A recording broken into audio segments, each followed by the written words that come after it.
I've never seen it work before. So there's that. And I know he's getting ready to come on. So that much I do know. But yeah, love it, love it, love it, love it. So that's where we're at. We are talking about consequences and freedom today and what that all entails. And we're going to talk about the State of the Union with Rick. We're going to talk about some other stuff. I think we'll have a good time. Um, but consequences and freedom is what we're going to talk about with him um, coming up. And just double check my email here.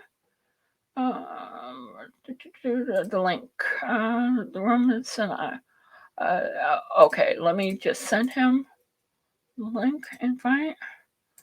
Um, Glad I checked my email. Um, Here, try this. Try this. Sorry. Okay, let's see. I knew something told me to check the link. There's always something on the FYNation.com. We can never just have something go smoothly here at FYNation.com. Um, God, God forbid something goes smoothly on FYNation.com. So there's that. I resent him the link, and hopefully he got that and is added. I Being your own producer is a pain in the ass when you got to do everything yourself, and maybe we'll talk about that a little bit because it's so difficult sometimes. Um, Now I vaguely remember how to work this, and hopefully it will just have him pop on, and we'll check my email one more time, and resend link. Let's see. Sorry. Resend. Just in case. Thomas. Let's see if he gets it and we can get him on. And there's Rick. I see Rick. And let's add Rick to the stream. Let's try that again. Come on. Add to the. There we go, Rick. How are you? I'm good. How are you today? I'm doing great. We were discussing, and maybe you could give me some insight on this. I'd like your opinion on this. We were discussing Jesse Waters. You know him from Fox News. He used to be uh, Bill Bill O'Reilly's O'Reilly's little water boy. poodle. Yeah, Yeah, I little. know who he Yeah, is. yeah.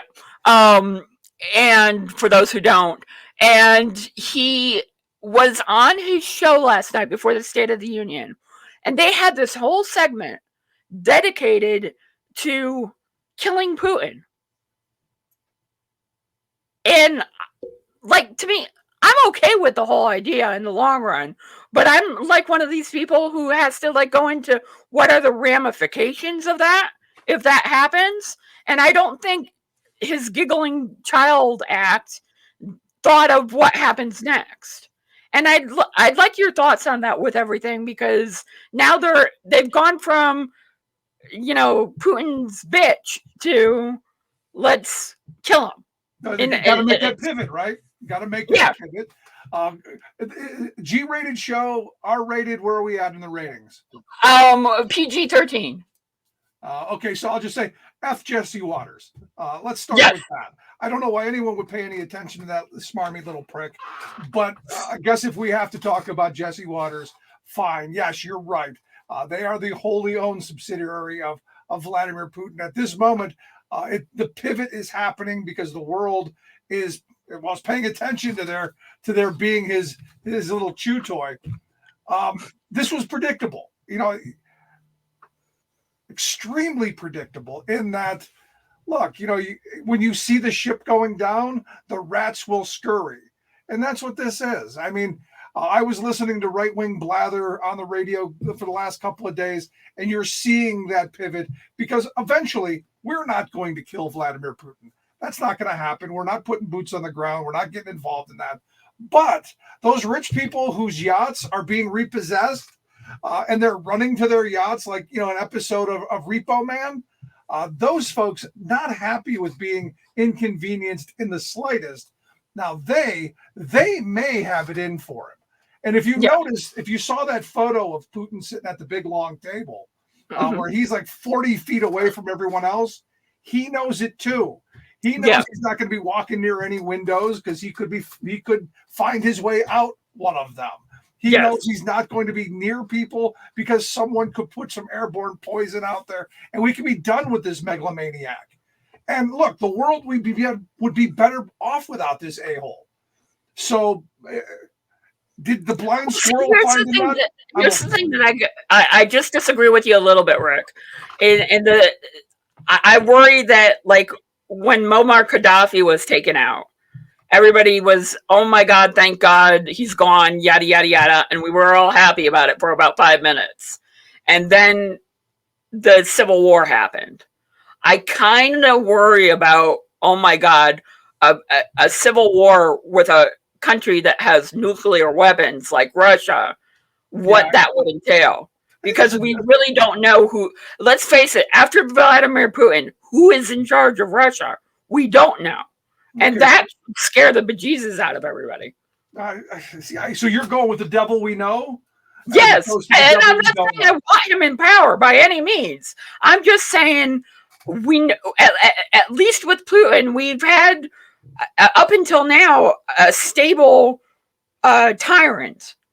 We're going, if we drop kick him to the curb, we don't know what we're going to get, and we don't know how it's going to fall. It could pivot either way, and that's all I'm saying. It could be Boris Yeltsin, or it could be Adolf Hitler.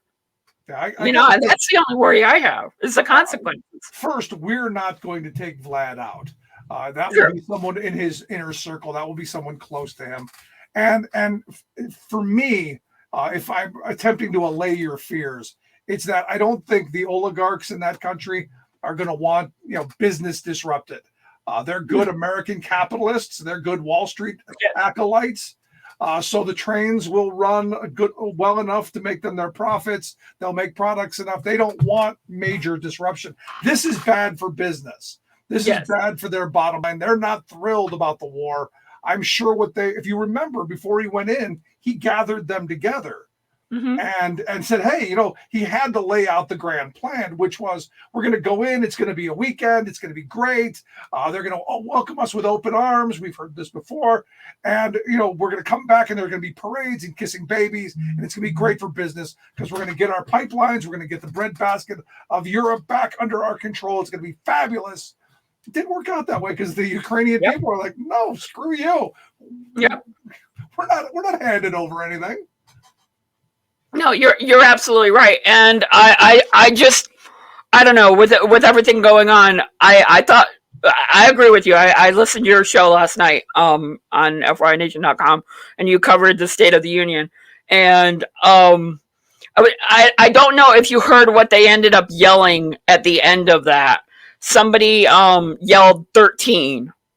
And Lauren Boebert. And are you surprised it was that asshole? Are you surprised it was her?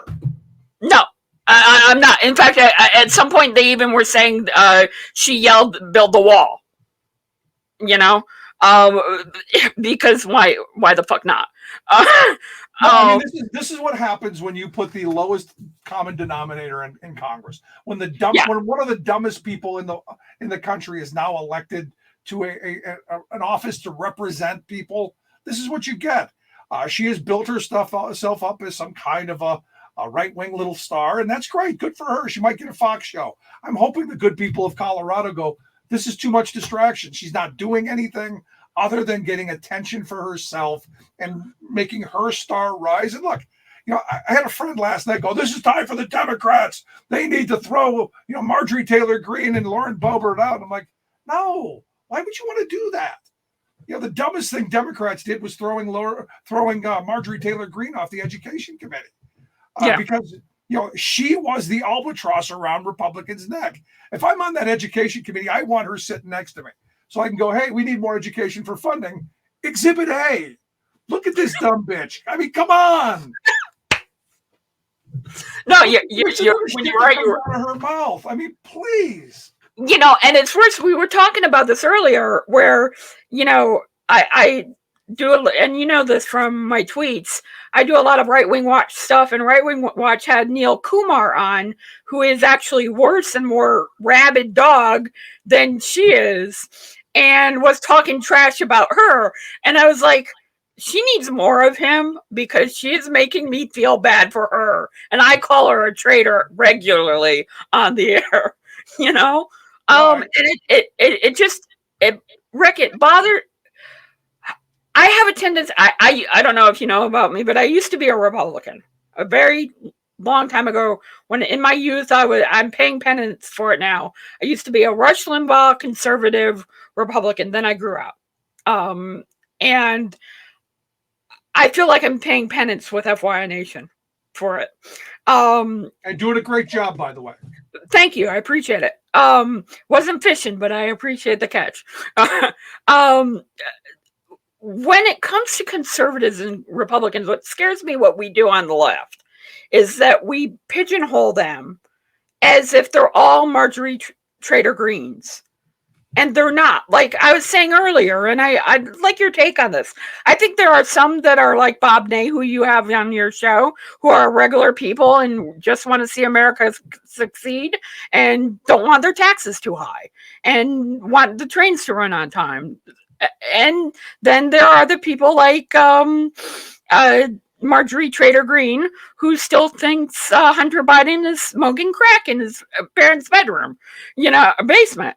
So I think there are the extremists, and I think if we do them the ones we can work with, a disservice when we pigeonhole them into this whole Trumpanzee type of narrative. And I will agree with you on this. And we've had many discussions, which is why we work closely with the Lincoln Project, who are a bunch of former Republicans who, before Trump came out, said, hey, this is horrible. I agree with you. There are some conservatives. Their numbers were dwindling for a long time. The problem with the current Republican Party is the people who are still pulling the lever for Republicans are okay with Marjorie Taylor Greene. They are okay with Lauren Boebert. They're okay with Gosar. And look, this election cycle is going to show where the heart of the GOP is. Are they the GQP, as everyone loves to tell me, or are they the grand old party, and are they going to come back to the sane line? What I'm looking at in primaries and in elections across the country is the Republican candidates are getting crazier and crazier. They're all trying to be the next attention getter. They're all trying to be Boebert or Green because, hey, that's where the spotlight is. They get to go to little white supremacist meetings and give their spiels and be loved with open arms by the white supremacist groups. Well, even to your point, Neil Kumar in his little rant about Marjorie Trader Green was like, AF PAC, America First PAC, is trying to be the next CPAC. That's exactly to your point. They're trying to brand themselves and rebrand themselves for the low information voter in the Republican Party, who might say, "Oh, this isn't so bad. Let me go there." I have a dear friend of mine who his marriage broke up because she went full QAnon. The wife went full QAnon. Because it's the children. It's the children, Thomas. Yeah. And you throw that out there, and look, this is where the crazy people they suck you in with all of this. They're fighting the good fight. They're the patriots. They're the God-loving Christians. And look, they've gone full off the rails, which is why I've been talking about how radical the right religious groups are for years. This is nothing new. You're going back to the days of Falwell and his crazy groups, all the way up till the 19 and counting woman, the slip and slide woman, with a boatload of kids. All of this is part of that extreme religious ideology, which is about creating Christian warriors and getting to the end times. And wow, where was that moderating force in the GOP? Look, I love good, honest conservatives. You can have a debate with them. But ideologues and the true believer crowd, You can't talk to them. Let them go. They scare the shit out of me. I'm gonna be completely like I had this conversation with my mom because I live at home after dealing with an illness. Thank you, Obamacare, by the way. I fell about 2 years ago and would not be here today if it wasn't for the expansion that the state of Connecticut did. So thank you, Jesus, for that BFD that Biden talks about. Could have been better if it weren't for your Senator Trader Joe Lieberman. And don't even get me started on him. My folks know him. But that being said, where was I going with this? Me and my mom had this talk about how we have these people that I can't even see myself as being. Like I used to have these, probably like I would with you, these great arguments about unions and everything else, and where maybe they went too far or did this, and these just different arguments about where power structures should be, with my godmother, who was a union liberal Chicago teacher of minorities, right? And I don't see that person anymore. Like I don't feel like I would belong in the Republican Party, and I'd be saying, man, I'm an independent. If I was going to say anything, I would be too afraid to pull that R lever because somebody like Alex Jones was behind the curtain. No, and that's the problem with the current party. And I've had these conversations with people. The sad reality is it's like the frog in the water. This has been 40 years in the making.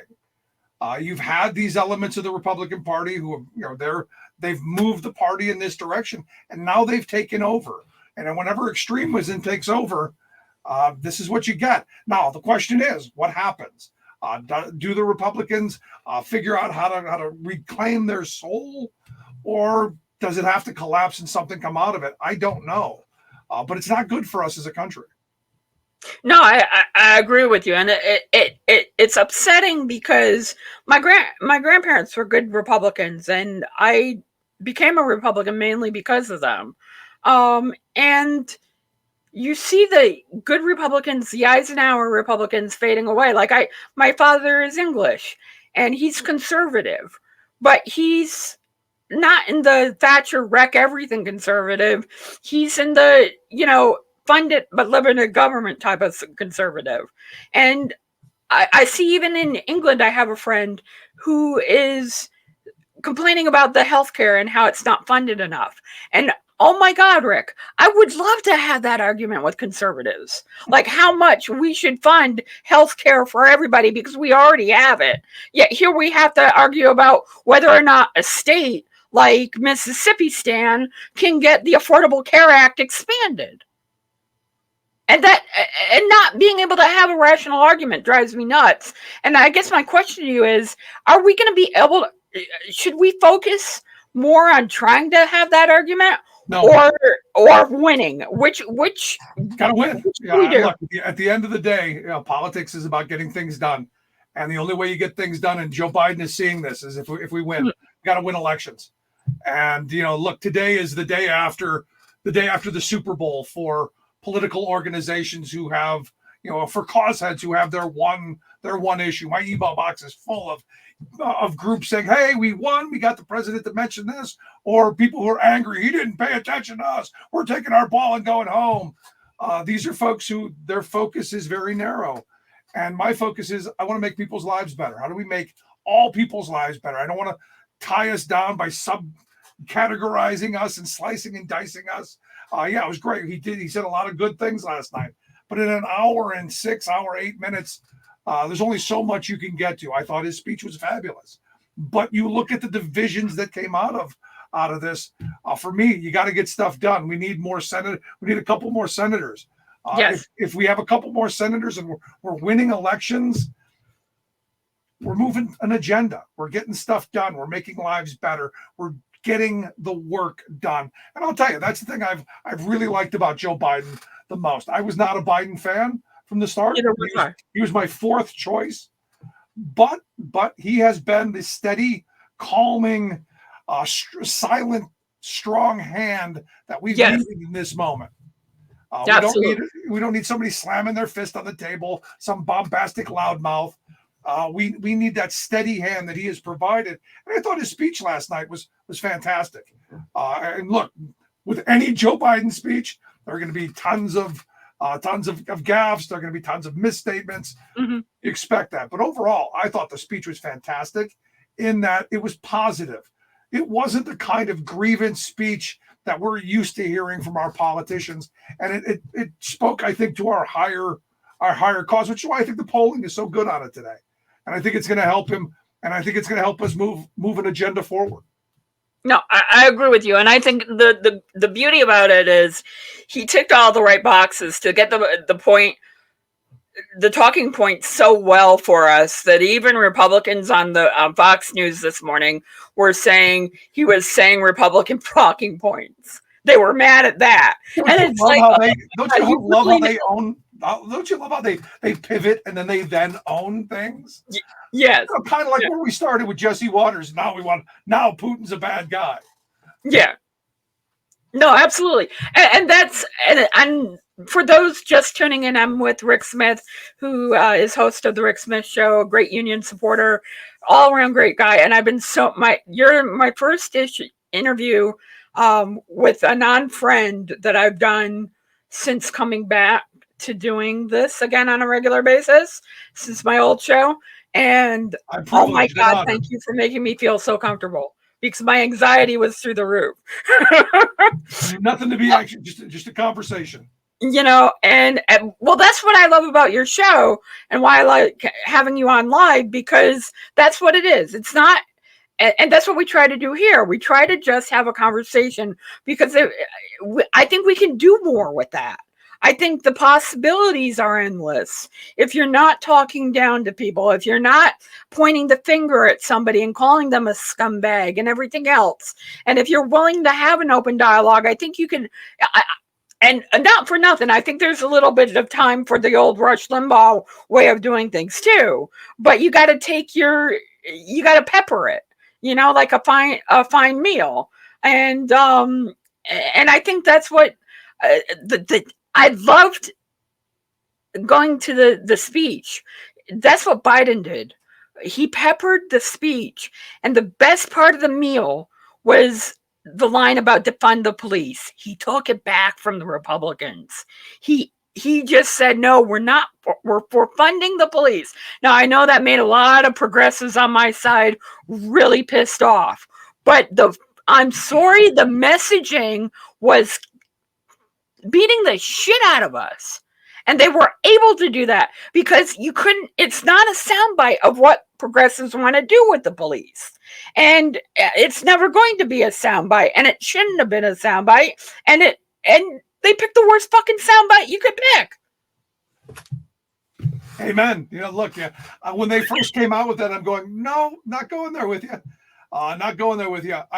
I support the police, and I'm very clear about this. And listen to me when I tell you this. I support the police when they're not wrong. Yes. How hard is that? When we have assholes who do illegal things, we hold them accountable. Yes. It's insane and rational. I'm all for funding social services. I'm all for investing in communities. All of the other messaging around the idiotic statement of defund the police, I am right there with you. Cori Bush and Rashid Tlaib and Ilhan Omar, I am right there with you. But that is the dumbest fucking statement I've ever heard. Because it does what exactly the right wants it to do. It scares the living shit out of white America. Yes. They like the police department. They know Joe the cop. You're absolutely right. And we're supposed to when you have power, you're supposed to be making it harder for the right, in this case, to reobtain that power, not handing them a fucking golden goose like defund the police. Exactly. Why would you do that? I mean, just Jesus Christ. Eric Adams is having all this tough time with the subway system, and you get a nutball, and I've talked to him on the air before, Curtis Sliwa, a genuine fucking Donald Trump Jr., crazy bastard. And it gets a win? You're giving him a fucking handout? Are you kidding me? And the fact that he took that back and just and changed it and said, yes, we're for fund, fund, fund. I want him to say it 10 more times. He didn't say fund the police enough. Because if you have a fund, and you know this better than anybody, Rick, if you have funded unions, if you have funded government, if you have funded control of what you are trying to do to govern, it can be done properly. Yep. Yes, you might have waste, fraud, and abuse, but I'd rather have a little bit of waste, fraud, and abuse than nothing and people dying on the streets and some poor Asian woman getting clocked in the head because some guy who should have been on mental leave didn't get his pills that day. No, what defund the police does is it shuts down the conversation of all the things that need to be done. Are there problems? Absolutely. I'll be the first to tell you. I talk about this on my show all the time. I'm a kid who grew up in a housing project. I was the minority in a minority community, so I saw how police interacted with poor people. Am I a fan of police?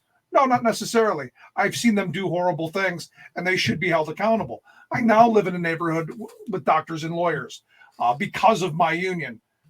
My kids don't see that. What they see is they see a policeman who hands out glow sticks on Halloween. They see the neighbor who's a state trooper. They have friends who are policemen.